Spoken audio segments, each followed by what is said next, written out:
boa tarde.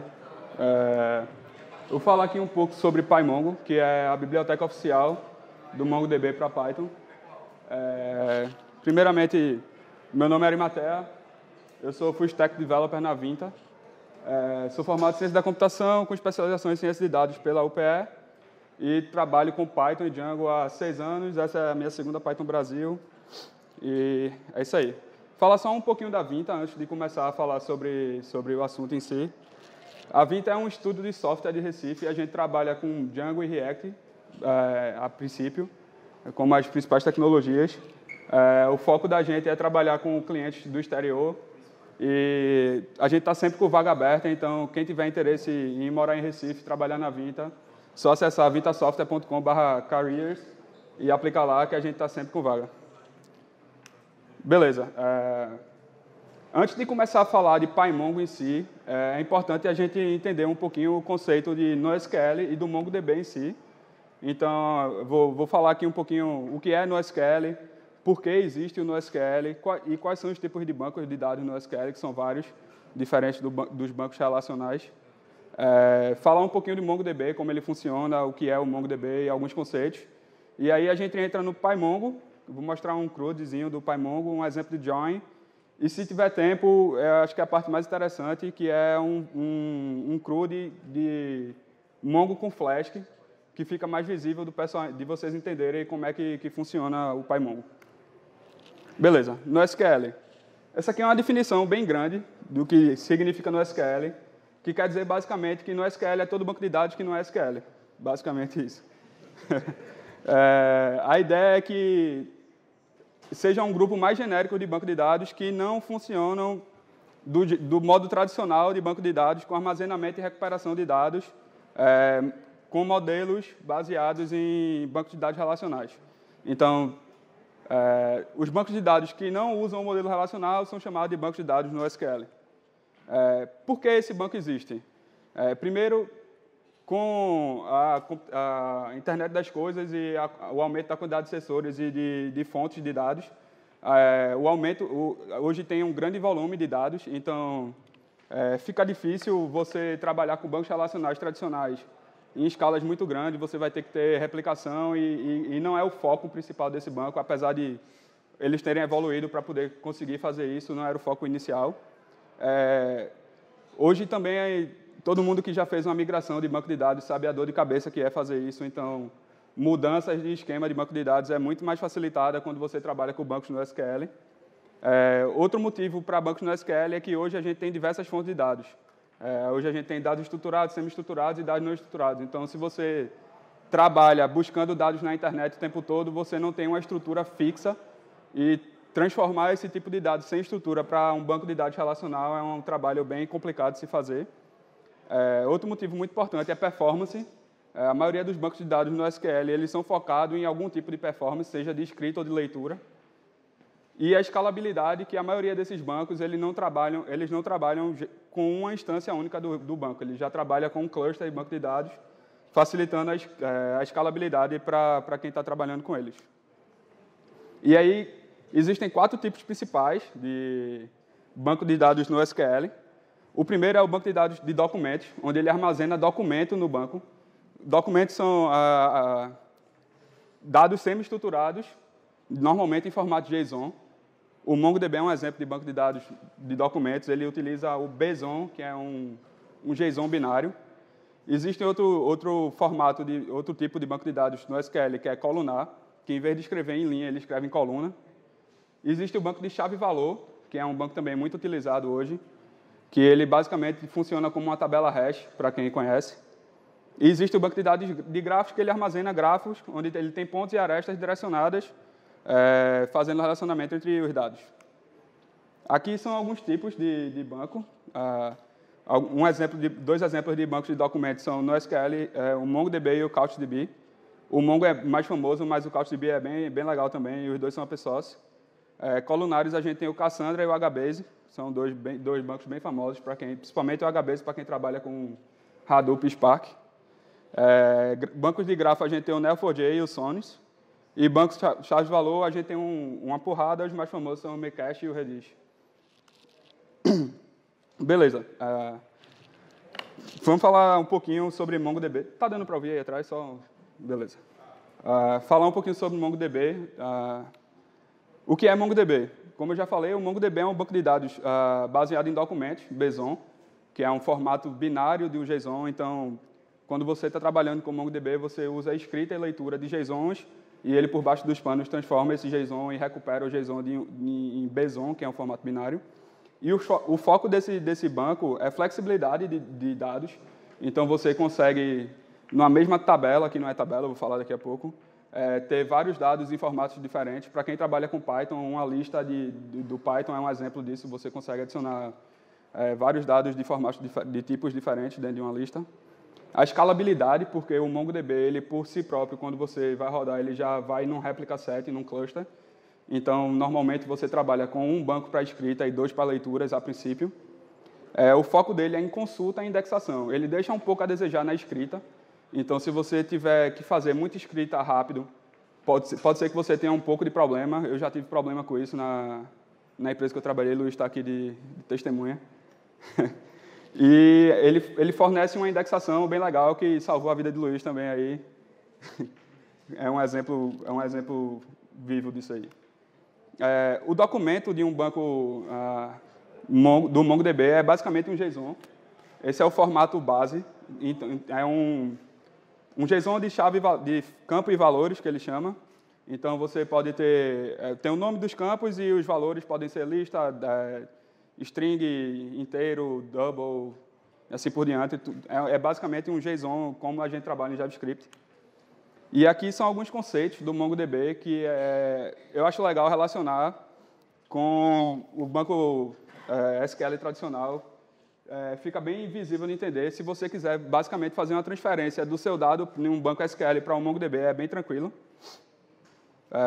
Então, num banco relacional, você tem o banco de dados, mesma coisa no Mongo, você tem um banco de dados também. Embaixo tem um banco de dados, no relacional você tem uma tabela. No Mongo já não é tabela, é uma collection. Então, é basicamente como se fosse uma lista do Python. Você tem uma coleção de documentos. Dentro de uma tabela do banco relacional, você tem uma linha. No MongoDB, você tem um documento, que é justamente essa estrutura de dados que eu falei aqui. Dentro do documento, você tem fields, enquanto no relacional você tem coluna. Então, é como se cada campo desse aí... Cada campo desse aqui fosse uma coluna do banco relacional. E, por último, os relacionamentos que nos bancos relacionais são feitos através de chave estrangeira e esse tipo de coisa. No MongoDB você tem 2 opções. Uma é embedding e a outra é link. Embedding é basicamente quando você tem um documento principal, que é pessoa aqui nesse caso. Dá para ver aí atrás que... Mais ou menos. Quem quiser chegar mais para perto, eu acho mais interessante, porque vai ter código daqui a pouco, então pode ser que fique um pouco pequeno. Mas isso aqui é um documento de uma pessoa, onde ela tem um ID, que nesse caso aqui ele usou o Joey como exemplo, um nome, e ele tem vários endereços. Embedding é quando você pega o documento de relacionamento e você bota dentro do objeto principal. Essa é a forma mais comum de se fazer relacionamento em Mongo. Até recentemente não existia join, inclusive, no Mongo. Você não conseguia fazer join entre duas collections. Agora é possível. Então, esse era o modo mais comum. Se você quer facilitar a sua leitura, você deve sempre...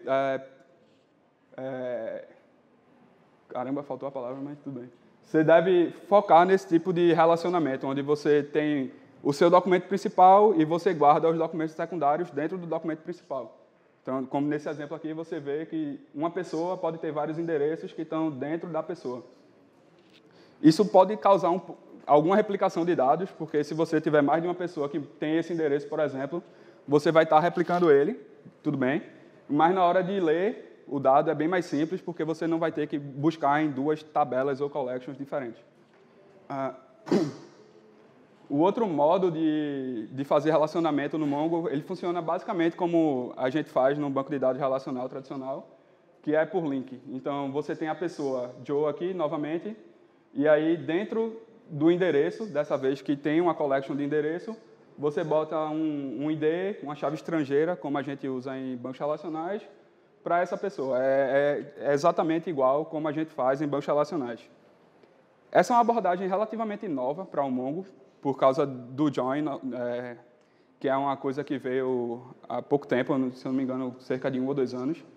Então, normalmente se usa essa forma, mas quem quiser trabalhar com relacionamento, como se trabalha em banco de dados relacional, seja por facilidade de tradução de conceitos, etc., é possível fazer linking também.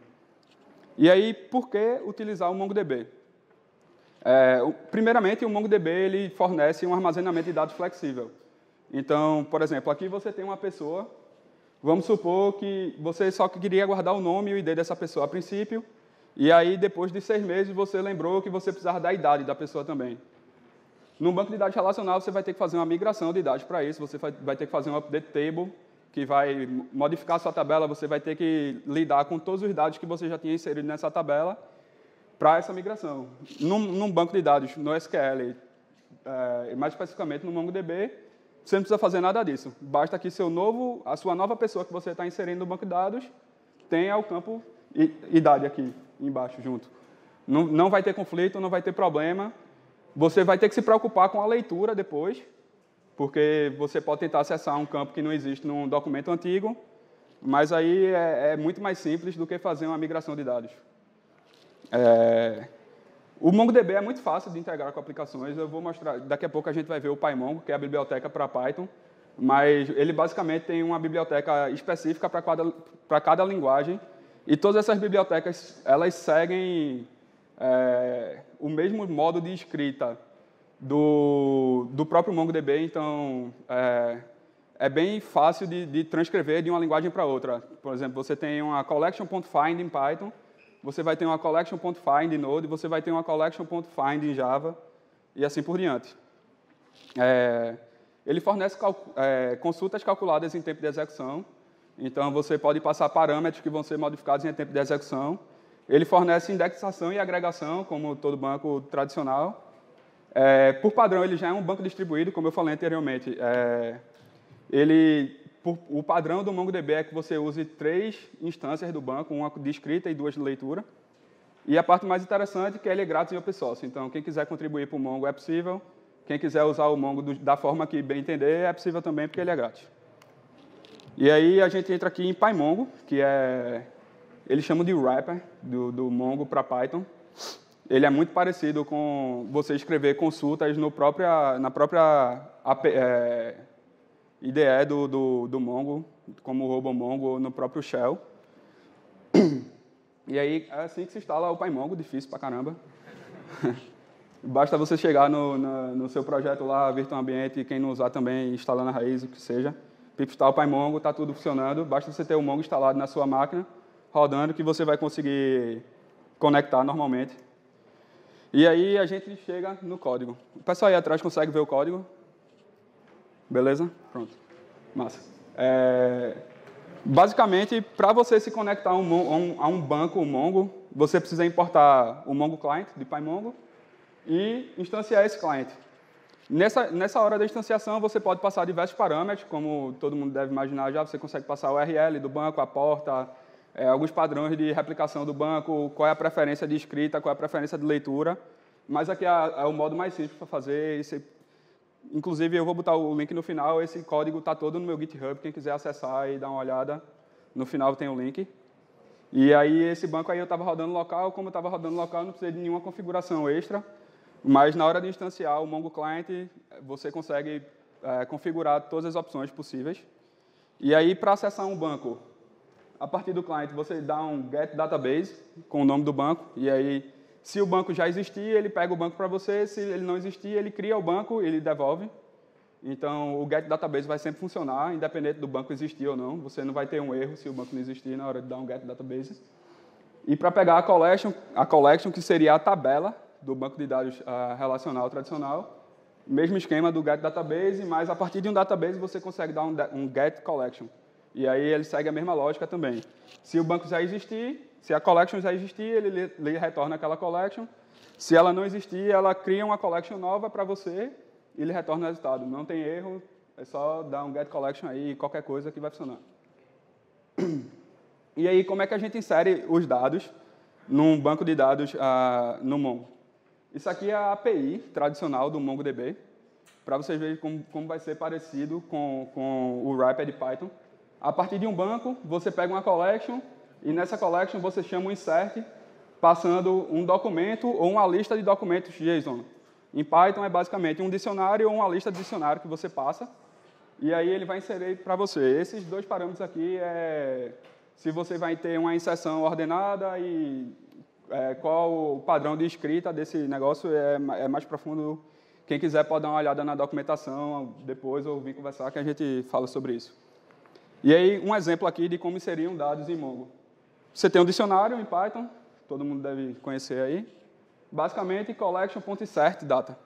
E aí, seu dado vai estar no Mongo. É muito simples, não tem mistério. Também tem o insert one e o insert many, que são... o insert é basicamente um wrapper que sabe lidar com o insert one e o insert many. Todo o método não todo, mas vários métodos de escrita, leitura, remoção e atualização do Mongo. Ele tem a versão underline one e underline many, e você tem a versão sem esses modificadores, que ele sabe lidar com os dois. Eu prefiro usar o insert, update, delete e find, sempre. Então, aí você consegue inserir um objeto no Mongo. Mesma coisa funciona para se você quiser inserir vários objetos de uma vez só. Então, você tem uma lista de documentos, uma lista de dicionários em Python. Você dá um collection.insert e seu dado vai estar lá no Mongo bonitinho. Bem tranquilo de se usar. O find, que é o select, como se fosse o select de um banco relacional. Você passa uma query e o projection, que são os fields que você vai querer que ele retorne do seu documento. Se você não passar nenhuma projeção, ele vai retornar o documento completo. Se você passar a projeção, ele vai retornar só os campos que você selecionou do documento, e você pode fazer também um mapeamento de nome de campo. Então, por exemplo, você pode transformar o campo ID daquela pessoa lá que existia como person ID, por exemplo, você faz isso no projection. E aí, o jeito mais simples de fazer um find é collection.find. Ele vai retornar um iterator com todos os documentos que existem naquela coleção. Você também pode fazer alguns filtros, por exemplo, esse exemplo aqui eu usei um banco de dados de carro. Aqui eu adicionei alguns carros, um Fox, um Cobalt, enfim. E aqui eu estou buscando todos os carros da marca Volkswagen. E aí ele vai retornar um iterator com todos os documentos dessa collection que tem a marca Volkswagen. Tem alguns seletores mais complexos, por exemplo, nesse caso aqui, eu estou selecionando todos os carros que têm um ano maior ou igual a 2015. Mesma coisa, ele vai retornar um iterator, é bem simples de se trabalhar com Mongo.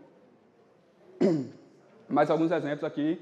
É possível usar regex, é possível fazer end, existem vários operadores. Quem tiver mais interesse, trouxe aqui alguns, equals, greater than equals, in, menor que, not equals, not in, and, not, or. Ele tem vários operadores, tem uma lista, sei lá, 300 operadores lá na documentação do Mongo. Quem tiver interesse pode dar uma sacada lá. É bem completo, tudo que você pode fazer no banco relacional, você pode fazer no Mongo também. E aí, a gente chega no update agora, que o update ele funciona como se fosse uma mescla do find junto com o insert. O primeiro parâmetro é a query, que é o filtro. Então, você vai chamar collection.update, ou collection.update1, ou collection.updateMany, passando o filtro e o objeto que você vai atualizar. Se você passa o seu filtro e o que vai ser atualizado. Existe uma peculiaridade aqui no update, que é esse set aqui, que é a parada mais importante do update, que você tem que ter cuidado, que é o seguinte. Nesse caso aqui, eu estou dando collection.update, todos os carros que têm a placa PPM 3409, bote o ano 2015. Só que não. Ele vai pegar todos os carros que têm a placa PPM 3409, vai apagar o documento do Mongo e vai inserir esse documento naquele lugar. Essa é justamente a sacada que se tem que ter na hora de atualizar o Mongo. Se você fizer só isso aqui, você vai estar apagando todos os seus documentos do banco e substituindo por isso. Se você quiser atualizar o campo do seu documento, você tem que usar o set, que é, pegue todos os carros que têm a placa ppm 3409 e set o ano dele como 2015. Essa é justamente a sacada do update do Mongo. Se você não usar o set, você vai perder os seus dados. Então, muito cuidado com isso aí, que isso aí causa problemas. E aí a gente chega no delete, que é basicamente a mesma coisa. Você tem uma consulta e você tem um just one, que é dizendo se ele vai deletar só um ou se ele vai deletar todos os documentos que ele achar. Funciona da mesma forma do find.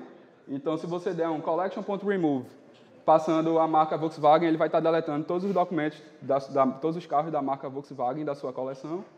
Bem simples, bem direto. Não tem muito mistério não em usar Mongo. Esse é basicamente o CRUD do MongoDB.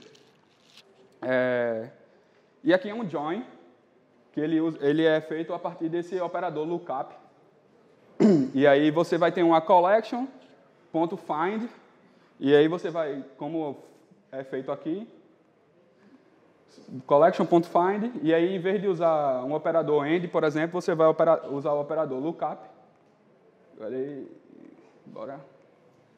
O operador lookup, e aí você vai passar a coleção que você está dando find, vai ser dado join com a coleção que você passa no from, nos campos local field e o foreign field, e aí você pode passar um atributo as aqui. Eu vou passar o join, que não é tão importante, porque o principal modo de se fazer relacionamento no Mongo é o embedding, não o linking. E eu acho que essa é a parte mais legal, que é ver como a gente pode fazer um CRUD em Flask e em Mongo em apenas isso aqui de código. Tudo isso aqui, só isso aqui de código tem um CRUD completo de uma coleção de carros em Flask. Primeiro, você instancia um app do Flask. Para quem não conhece Flask, é um micro framework de Python Web, bem simples de se usar. Você cria um app, instancia o cliente do Mongo, pega o banco, pega a coleção, beleza. O insert, isso aqui é uma API de Flask para fazer um insert no MongoDB. Beleza, eu estou dando insert em tudo que vem aqui. Isso não é legal de se fazer, isso não é seguro. Mas quem quiser pode usar um validador de esquema, como o Cerberus ou o JSON esquema, para validar o dado que está vindo da sua API. Mas é basicamente isso. A sua API, o seu endpoint de inserir no Mongo é basicamente pegar o dado que veio da requisição e dar um collection.set. Acabou. É só isso, não tem mistério. Vai estar lá no Mongo, pode rodar que dá certo. O retrieve é um pouco mais trabalhoso, obviamente, porque você tem que lidar com filtros. Mas é basicamente isso. Nesse caso aqui, eu estou tratando os filtros como se eles viessem no carry string da requisição. Então, eu pego os filtros aqui, que é pegando o carry string e transformando num dicionário, e eu dou os meus resultados são collection.find passando os filters. Simplesmente isso, sua API vai retornar. Isso aqui é basicamente para pegar o dicionário em Python e é coisa do Flash, que não precisa se preocupar não. É basicamente transformando o dicionário de Python em um JSON, e aqui é porque o JSON.dumps não sabe lidar com o objeto ObjectID, que é o ID do objeto do Mongo. Mas é basicamente isso. O retrieve de uma API de retrieve do Flask com o Mongo seria duas linhas de código aqui. O update é a mesma coisa. Eu fiz esse exemplo passando o ID do objeto que vai ser atualizado. Então, basicamente, chamar o collection.update, passando o ID que eu quero atualizar e setando os campos que eu quero atualizar. Novamente aqui, quem quiser inserir segurança, pode fazer uma validação de JSON, checar se o dado que está vindo da requisição está tudo certinho. E o delete é a mesma coisa, uma requisição do Flask que aceita delete e recebendo o ID do objeto deve ser deletado. Chama o collection.remove, passando o ID do objeto. Não sei se ficou tão visível para todo mundo, mas realmente é muito fácil fazer um CRUD de MongoDB com Python. Tem uns 26 segundos aqui só, mas beleza. Deixa eu só, antes de agradecer, realmente é muito fácil. Todo projeto novo que eu estou fazendo, que eu quero prototipar alguma coisa, eu uso o MongoDB pela facilidade. Você instala lá o seu MongoDB, você dá um MongoDB Client e você tem todos os métodos funcionando para você, bonitinho. É muito fácil, você não precisa se preocupar com migração de dados, vai estar funcionando tudo certinho lá. Valeu, galera. Muito obrigado aí.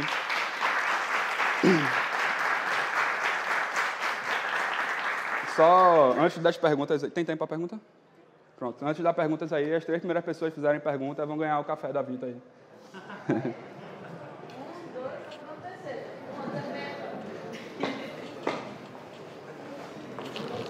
Boa tarde. Boa tarde. Valeu. Quais os cenários que você recomendaria usar Mongo e quais você não recomendaria? Beleza. Eu uso o Mongo... Hoje eu uso o Mongo para tudo que eu vou fazer novo. Tudo que eu estou fazendo que é meu novo, eu uso o Mongo.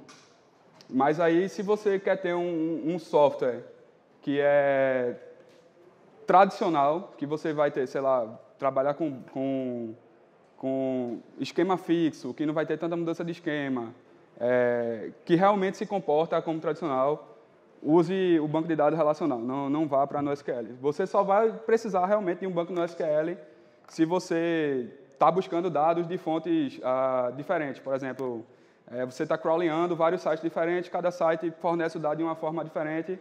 Fica muito chato você trabalhar com um banco de dados relacional dessa forma. Uma outra coisa é, se você está usando o Django, não use Mongo. Nunca use Mongo com o Django. Nunca. Tem uma biblioteca para usar Mongo com o Django, mas não faça isso. Véio. Você vai perder o ORM do Django. Não faça isso, que é a melhor parte do Django.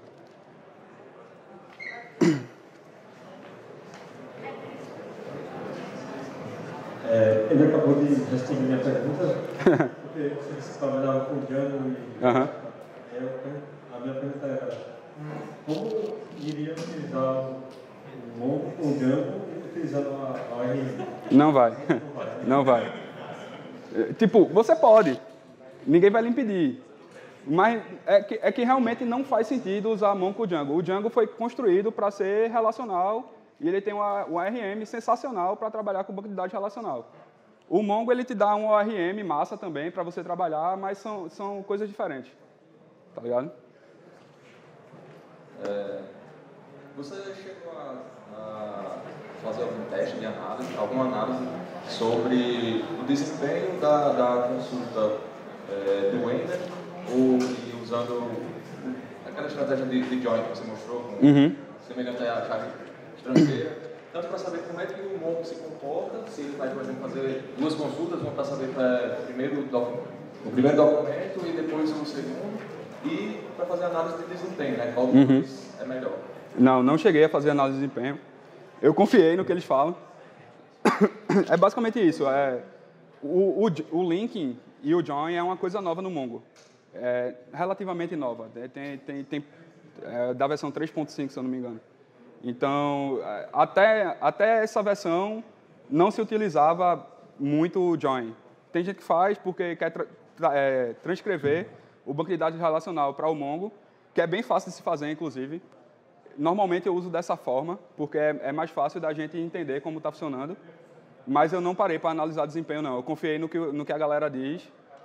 Se ele bota lá no site dele dizendo que o desempenho é bom, eu não vou desconfiar, não, velho. Os cara sabem o que estão fazendo. Tem alguns problemas de usar Mongo, lógico. Eu trabalhava com o Luiz, a gente teve problema na empresa que a gente trabalhava por causa de Mongo. O banco, a gente tentava escrever muito e o banco não aguentava e a gente teve que contratar consultoria para resolver isso. Mas, assim, se você quer prototipar um projeto rapidamente hoje, MongoDB é um banco sensacional para fazer isso. Usar em produção, eu tenho alguma experiência com o Mongo, a gente usou em produção, a empresa usa até hoje. Funciona para o que a gente quer, porque o dado da gente o dado da empresa vem de várias fontes diferentes. E aí é difícil você estar fazendo migração o tempo todo no banco relacional. Mas se realmente seu projeto é um projeto tradicional, uma loja web, é uma parada assim, vá para o banco relacional que é mais seguro. Tipo, eu gosto muito de Mongo, mas a gente tem que ser honesto nessa hora. O Mongo ele não vai resolver todos os seus problemas, não. Ele vai teoricamente, ele é mais rápido na leitura, ele vai deixar você ter uma flexibilidade massa, ele é um cluster logo quando você roda ele de cara, que facilita a escalabilidade do software, mas também tem algumas coisas que ele deixa a desejar, o que é normal. Não tem como ele resolver todos os problemas. Nossa.